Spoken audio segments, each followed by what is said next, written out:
Shalom everyone. This week's parasha, Shlach Lecha, tells the story of the 12 spies sent to explore the Eretz Muftachat, the promised land.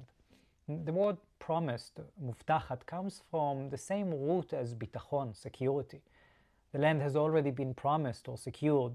There is already a relationship of trust, and yet, even when something is promised, even when it's good, it can still be difficult to enter, like a safe door, hard to break through if you don't have the key.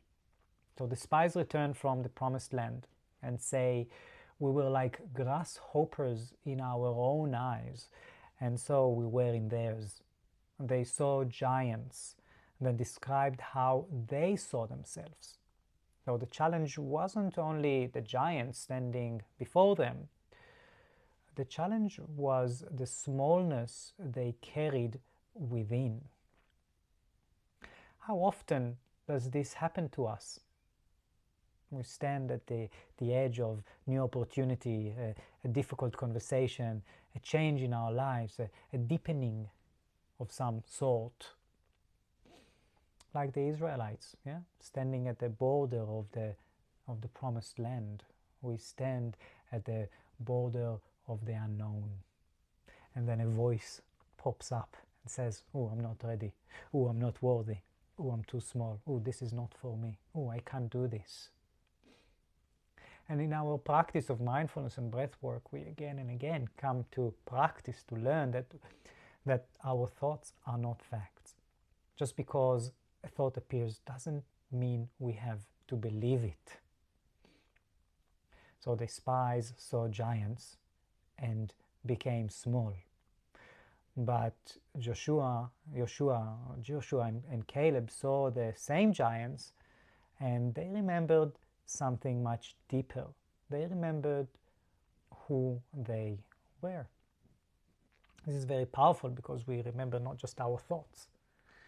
Now, perhaps each one of us has our own Eretz Muftachat, our own promised land, not only a physical place, but a fuller way of living, of loving, of serving, of knowing.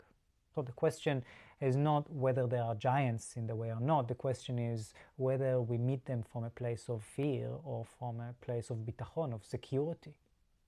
Deep old promise we got from God. And with that, I invite us to return to the breath. Really, the breath, the neshama, where the deep promise lies. And maybe if you have a minute to join a short breathwork practice, that comes to connect us to the breath. And also this specific breathwork has a lot of studies that shows that it's the most effective breathing technique to reduce anxiety. So the physiological sigh, we inhale from the nose, get to the top, little bit on top of this, and exhale from the mouth with a sigh. Long exhalation. So we'll do just one round. As we inhale, I invite us to perhaps bring intentions to remember the promised land.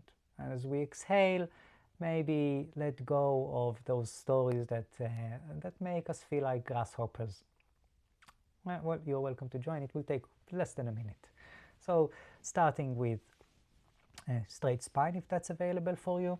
If you feel comfortable, you can close your eyes. If not, just gently gazing and taking a deep breath in from the nose.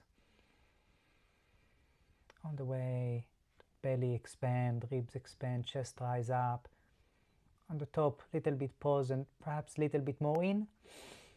Little pause and exhale. Letting go. Good, we'll do it one more time. Deep breath in.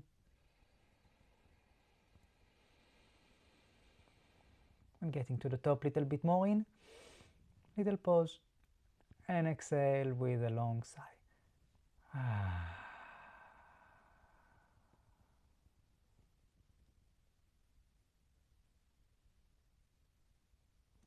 Shabbat Shalom.